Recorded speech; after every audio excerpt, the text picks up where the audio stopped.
Jeremiah chapter 9, verse 23 and 24, if you read it carefully, reveals a challenge to all who make a profession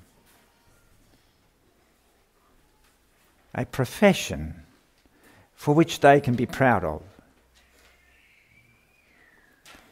To be the people of God, to be wise. We live at the present moment of time in a culture of preeminence in the religious world.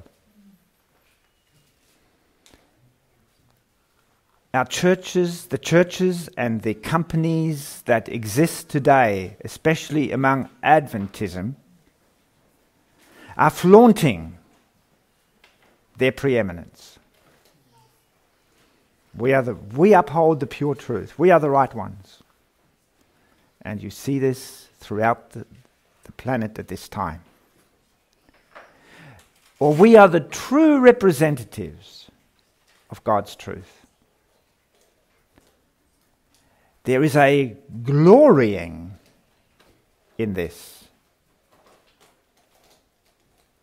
A tendency to parade boastfully. This is the natural turn of mind of every human being who feels they've got it right. And as we function together with all that we are doing, I wish to lay upon our hearts something completely different to this mentality. To not enter into this culture of preeminence. Thus saith the Lord. What did we read there? In reference to such a time in which we live, in this culture. What does God say to the people who are glorying in their preeminence? Jeremiah 29, we read it there in verse 23. Thus saith the Lord, let not the wise man glory in his wisdom. Neither let the mighty man glory in his might. Let not the rich man glory in his riches. These are things that people glory in. Look what I know. Look what I have. I am rich and increased with goods, and have need of nothing, because I know the truth. And I am, and we are, and this church, and this company is it. Let not, thus saith the Lord, let not any man glory. The only thing that we may glory in is verse 24. But let him that glorieth glory in this, that he understandeth and knoweth me. Now that almost sounds like a contradiction. Are we not right then to display a glory that we are the ones that understand him? But the next few words display a different mentality. That we glory in him, that we understand and know him, that I am the Lord which exercise loving kindness, judgment and righteousness in the earth, for in these things I delight, saith the Lord. Let us explore this material very closely. As I already alluded, the period of Laodicea the church of Laodicea is thwarted by the pride of verse 23. What does it say in Revelation 3:17? You say, what do you say? You say you are rich and increased with goods and have need of nothing. And while you are glorying in that, you do not know that you are wretched, miserable, poor, blind, and naked. The true glory that verse 24 expresses, to understand and know the Lord, that He is, that He exercises loving kindness, judgment and righteousness in the earth. This is Isaiah 66, verse 2. Let's go there. Isaiah 66, the true glory. Isaiah 66, verse 2. This is what the Lord delights in the people that are of this mentality. For all those things hath mine hand made, and all those things have been, saith the Lord, but in this man, or to this man, will I look, even to him that is poor and of a contrite spirit, and trembleth at my word. To glory in the God that exercises loving kindness is of a different glorification than what we imagined by reading those words. Here, there is an ingredient that there is a people that glory in God, which means they appreciate that they are sinners. They are, as it says here, of a poor and of a contrite spirit. Why? Because they are broken. And they glory in the understanding that God is merciful to them. That He exercises loving kindness upon them, as well as righteousness and judgment. And that is not a glorying of the condition of Laodicea. That is a glorying in the humble awareness of my depravity and of His wonderful character. And this is further brought to the surface in Isaiah 57, verse 15. Because it is these kind of people that God approves of, as it says here in verse 15. For thus saith the high and lofty one that inhabiteth eternity, whose name is holy. I dwell in a high and holy place, with him also that is of a contrite and humble spirit, to revive the spirit of the humble and to revive the heart of the contrite ones. Contrition is what? What does contrition mean? It means that you break because you see your sinfulness and you confess. And this is the opposite to a sinner. Because a true sinner who doesn't want to have God is a proud being. And he is, as Lucifer revealed himself, I want to reach onto the throne of God. That is the true sinner. But the contrite sinner is the one who is content to just be accepted with the Lord. And that's it. And just amazed that God would accept him. But God says, I sit in a high and lofty place with such a person. In other words, the exact opposite to the mentality of a proud sinner is the lofty one.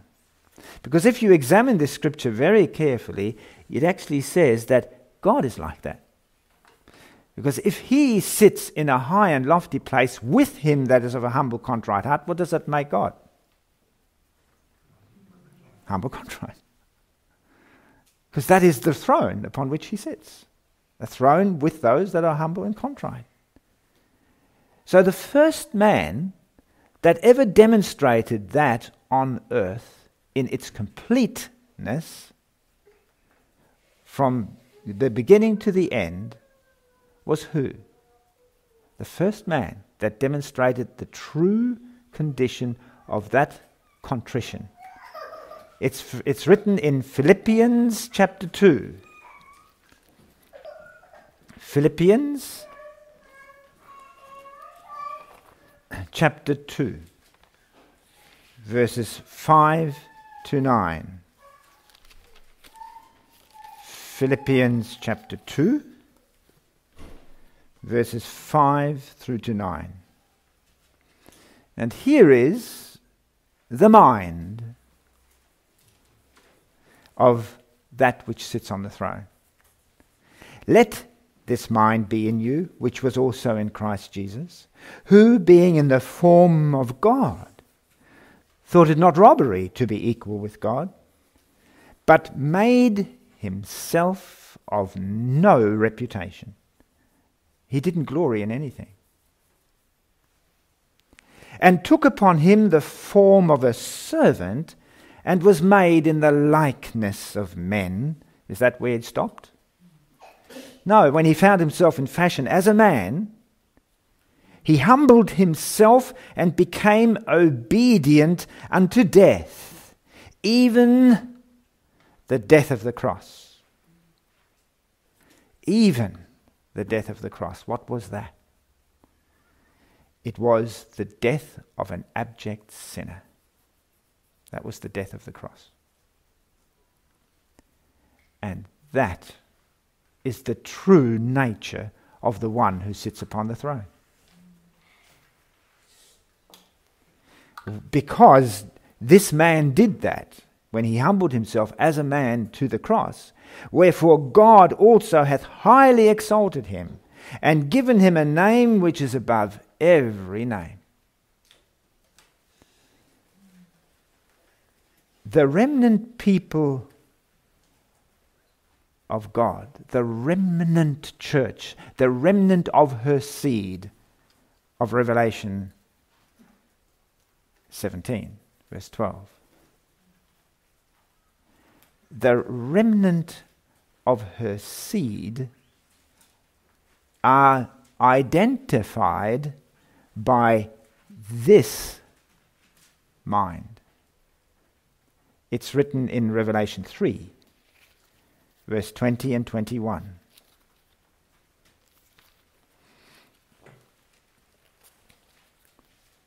Revelation 3, verse 20 and 21. You see, the Laodicean people who thought they were it. They were the true church of God. They had Jesus standing outside the heart's door. He wasn't in there. He says, "Behold, I stand at the door and knock. If any man hear my voice and open the door, I will come into him and will sup with him, and he with me." And so many people have this emotional picture of what this means, and they're way off the mark. to sup with Jesus is to be broken and contrite. To eat and drink of the brokenness of the cross. To sup the bitter cup with Jesus. And to such people, it says, to him that overcometh, will I grant to sit with me in my throne, even as I also overcame and am sat down with my Father in his throne. You're not sitting on the same throne, you're sitting in the throne. It's different with, did you notice the language? I got caught with that a few times in the past. I said we sit on the throne of Christ. No, we sit in his throne. I sit in a high and lofty place with him also, that is of a humble, contrite spirit. It is the position, not the throne itself, that we are in together with the Father and the Son. And so this is the nature of those who come through as the remnant of her seed. They are a people who overcome as Christ overcame and are in his shoes, in his experience, in his throne.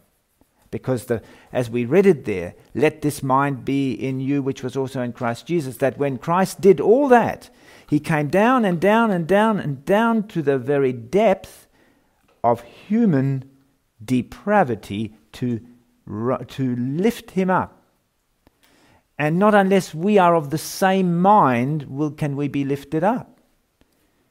And there is a scripture that we know well, I'm sure, in Peter, no, rather James. James, there in chapter 5.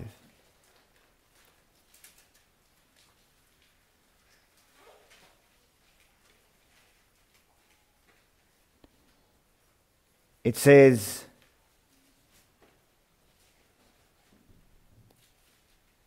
confess your faults one to another in verse 16 and pray for one another that you may be healed. The effectual fervent prayer of a righteous man availeth much. And then come over to chapter 4 and in verse 7 and 8 and 9 and then verse 10 you see exactly that lineup. It says in 7, submit yourselves therefore to God, resist the devil and he will flee from you, draw nigh to God and he will draw nigh to you. Cleanse your hands, you sinners, and purify your hearts, you double-minded. Be afflicted and mourn and weep. Let your laughter be turned to mourning and your joy to heaviness. Humble yourselves in the sight of the Lord, and what? And he shall lift you up. Didn't Jesus do that?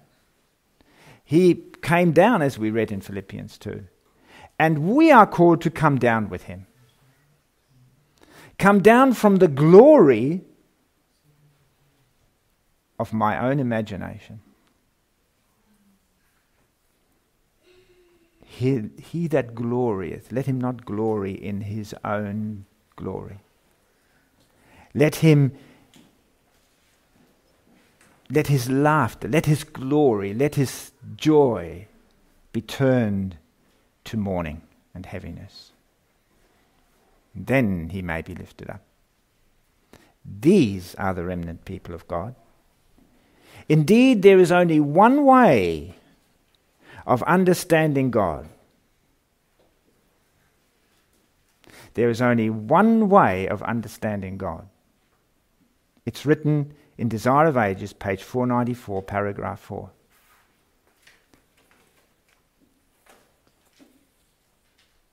Just one sentence. Only he who sees his own sinfulness, can discern the preciousness of the Saviour. If you want to see and understand God, you must see your own sinfulness. Then you will see and discern the preciousness of the Saviour. And I read also from Christ Object Lessons on the matter. There on page 160, in Christ Object Lessons, in paragraph 1.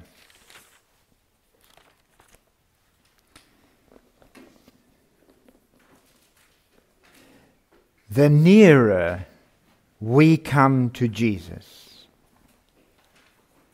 and the more clearly we discern the purity of his character, the more clearly we shall discern the exceeding sinfulness of sin, and the less we shall feel like exalting ourselves.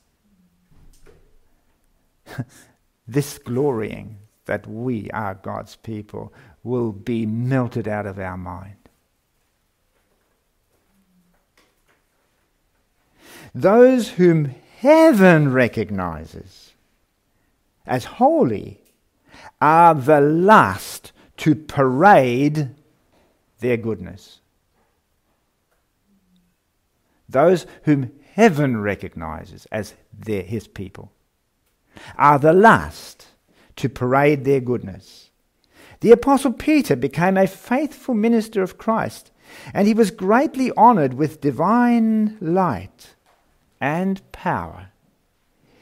He had an active part in the upbuilding of Christ's church, but Peter never forgot the fearful experience of his humiliation.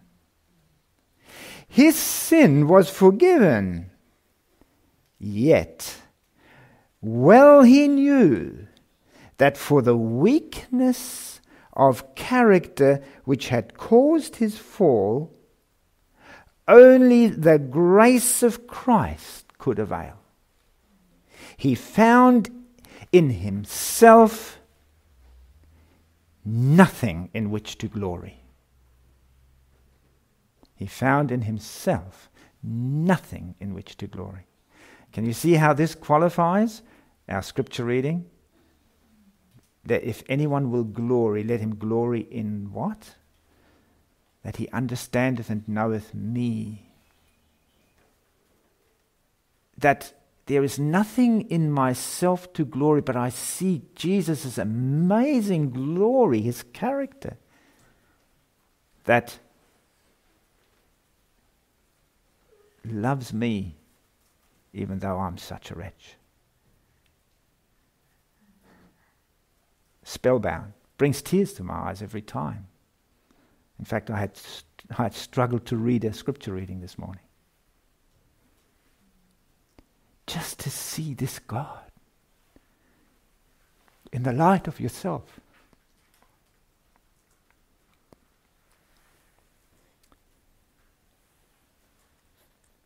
We come to Isaiah chapter 3, where we read,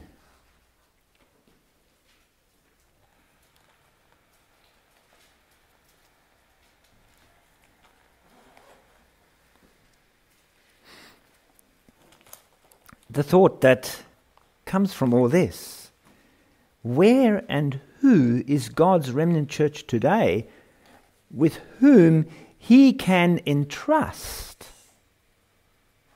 or to whom he can entrust, the loud cry?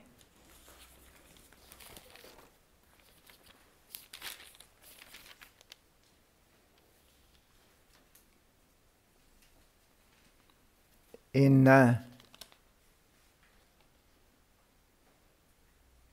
I think it's Isaiah, it's not Isaiah, it's Jeremiah.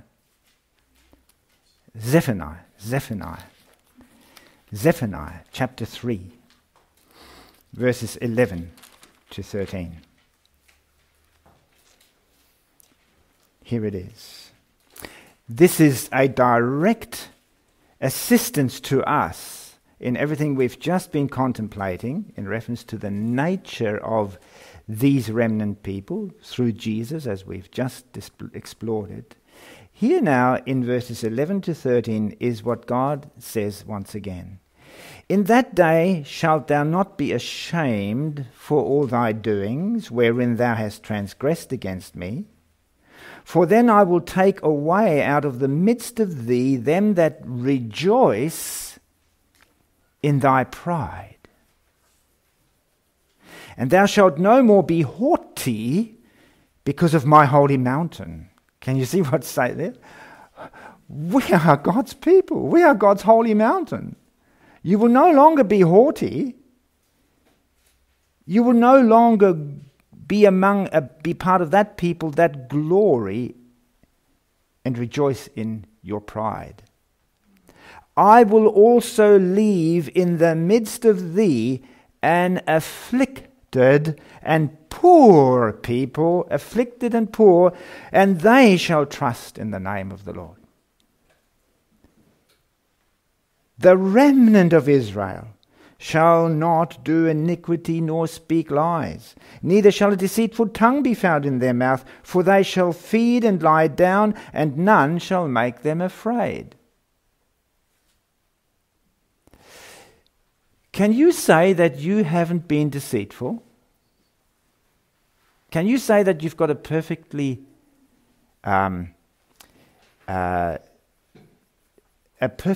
clear tongue, that you haven't said anything that is perfectly sinless? Have you ever said everything right? You can only be assured that you do is when you acknowledge that you haven't. Then you haven't got a deceitful tongue. I am God's people. We are God's people. I don't have anything. I'm rich and increased with goods. That's guile. That's deceitful. These people, they understand how sinful they are. And they will even preach against themselves. They will preach things that condemn them. As we heard this morning, let God be true and every man a liar. They acknowledge that. And because they are liars, they will stop lying.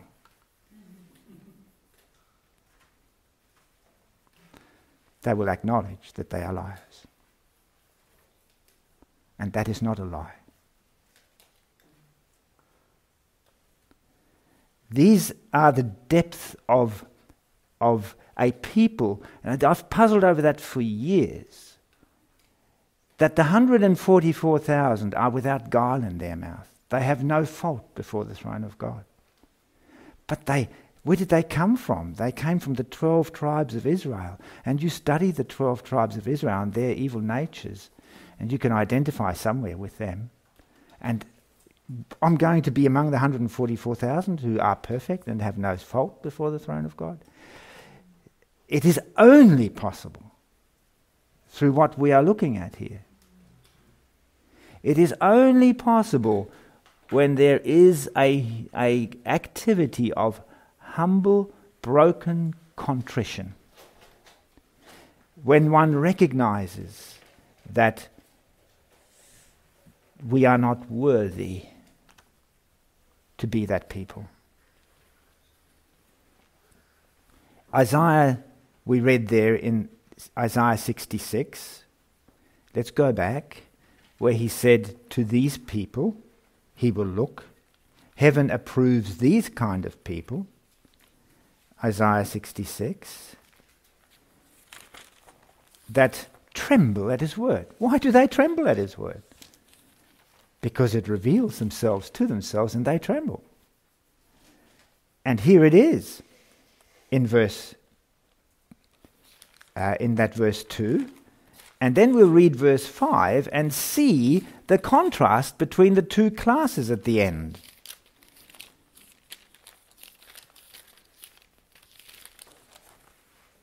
For to this man will I look, even to him that is poor, and of a contrite spirit, and trembleth at my word. Now notice the experience, as we read it there in Zephaniah already. These people are a people who will no longer be proud that they are the mountain of the Lord. These are a people who are treated by those who claim to be the mountain of the Lord in this fashion in verse 5. Hear the word of the Lord, you that tremble at his word. Your brethren that hated you, that cast you out for my name's sake, said, let the Lord be glorified. You see, they glory. They glory in the Lord. They don't like those that tremble at his word. They are of a different nature, of a different spirit. They say, we are rich and increased and have need of nothing, and who are you? And what does the Lord say? He shall appear to your joy, and they shall be ashamed.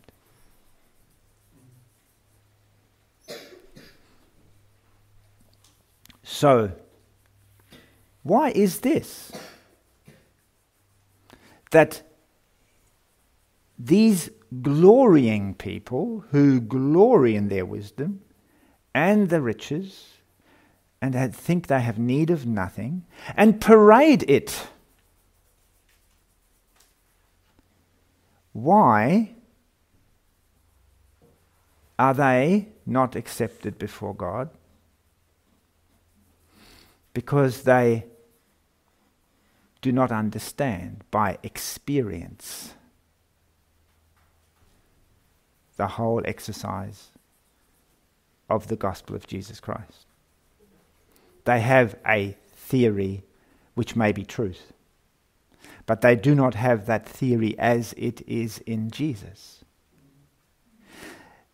The people that he does acknowledge, who tremble at his word, they know by experience what they need to do and know by experience their task. Let's go and read it in Isaiah 61, verses 1 to 4.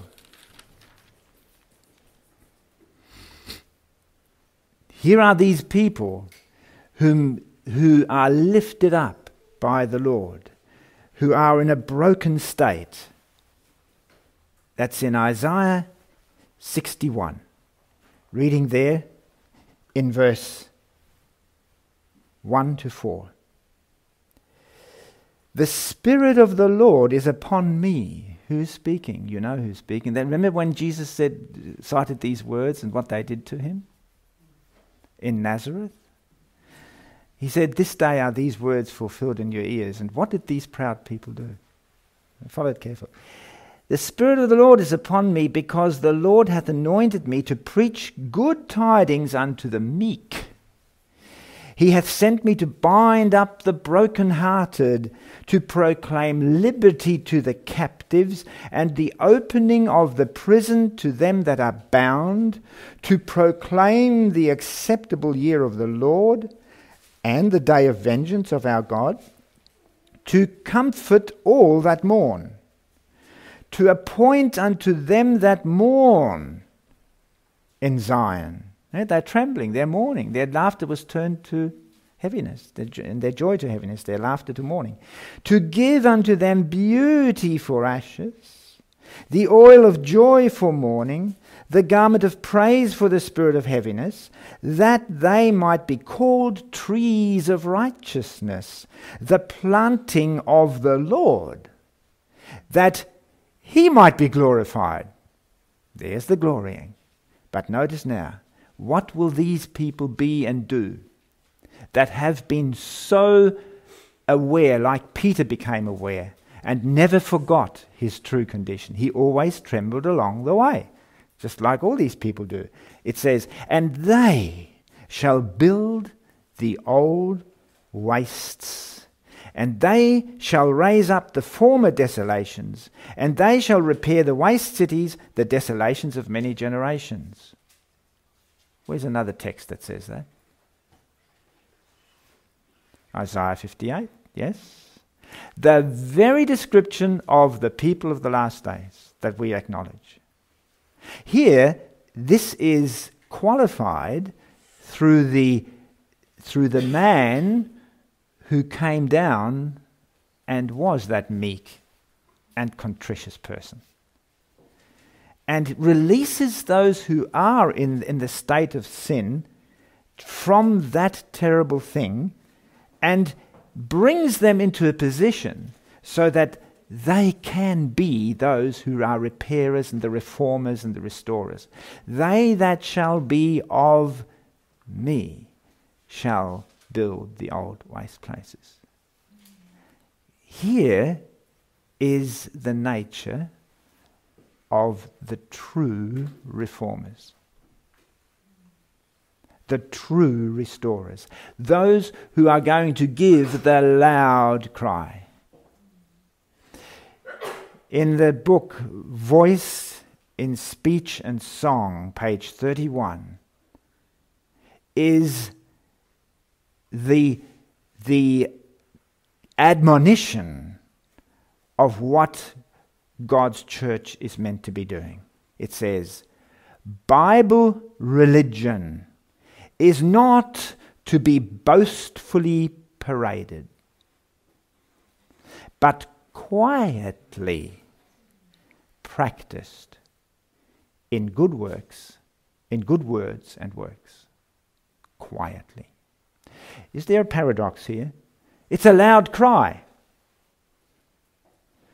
And the religion of God's true people are going to give a loud cry, but quietly.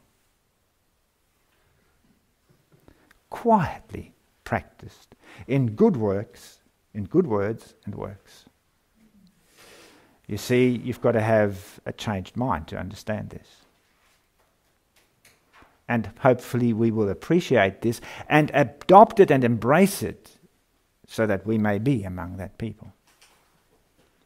To be the people that will give the loud cry. How on earth can such a people do it, who do it quietly, unobtrusively, not boastfully paraded, a people who are a poor and afflicted people, who are a very small remnant? You know, in my ministry I've been up against this time and time again. I found myself outside of the Seventh-day Adventist organisation, and I met some people, some ministers who I knew, and they said, and how are you going, John? How many people have you won today, or over the last few years? And I thought, well, I've had some wonderful experiences, yes. How many? I don't know. How many? It wasn't many, it was some beautiful gems. How can you few people evangelize the world? That's what was thrown at me. You can't do. It's only the Adventist people. You've got to be part of the whole organisation to be effective, to give the loud cry. That's what the ministers of the Adventist Church tell me. The Word of God tells me something different. The Word of God says a poor and afflicted people, a very small remnant, that quietly practice in word and works the purity of the truth. How on earth can such a people impact the whole earth with the loud cry? God sees to that. God sees to that. It's not our problem. And it's written in Evangelism, page 69, how God sees to that. The book Evangelism, page 69, there in paragraph 1 and 2. It says, "Now we seem to be unnoticed. But this will not always be. Movements are at work to bring us to the front. And if our theories of truth can be picked to pieces by historians or the world's greatest men, it will be done. We will be brought in the face of the world's greatest men. Movements are at work to bring these poor little fragile people to the front." In paragraph 2 it says, "We must individually know for ourselves what is truth and be prepared to give a reason of the hope that we have, with meekness and fear, not in a proud, boasting self-sufficiency, but with the Spirit of Christ. We are nearing the time when we shall stand individually alone to answer for our faith. Religious errors are multiplying and entwining themselves with satanic power about the people. There is scarcely a doctrine of the Bible that has not been denied." Where can you find today the old Adventist message? In all its entirety. Satan has managed to entwine the errors into Adventist doctrine. And there is scarcely a doctrine of the Bible that has not been denied. So how are these poor little people going to do it?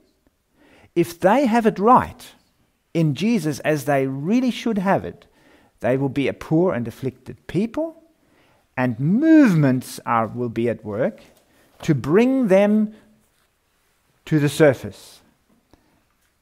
There is a statement here in the book,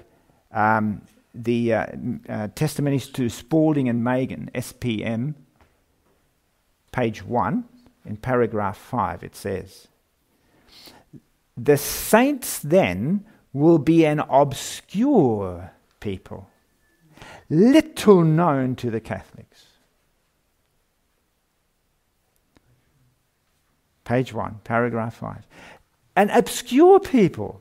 Yes, those that are doing quietly the work, not parading boastfully their position as God's church. They are a humble and a contrite people, little known to the Catholics. Do the Catholics know all the organizations today? Absolutely. Every registered organization is known by the Catholics. You want to be sure of that. But these people are little known to the Catholics. Think about it. How is it possible that these people, little known, can evangelize the world? Do you remember the story of the plain of Jura? How many men evangelized the whole Babylonian Empire? There were 4, but the 3 on the plain of Jura. Just 3. They trembled at the word, didn't they? While all the other Jews around them went down with the whole crowd. They stood up, just the 3. God only needs a tiny little company. He knows how to evangelize the world. The loud cry is coming. Do we wish to be counted among the little company.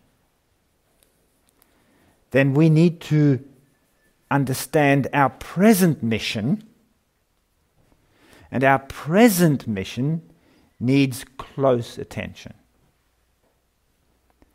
And this will be the focus of my time together with you here during my stay. The gaining of such a condition is our mission.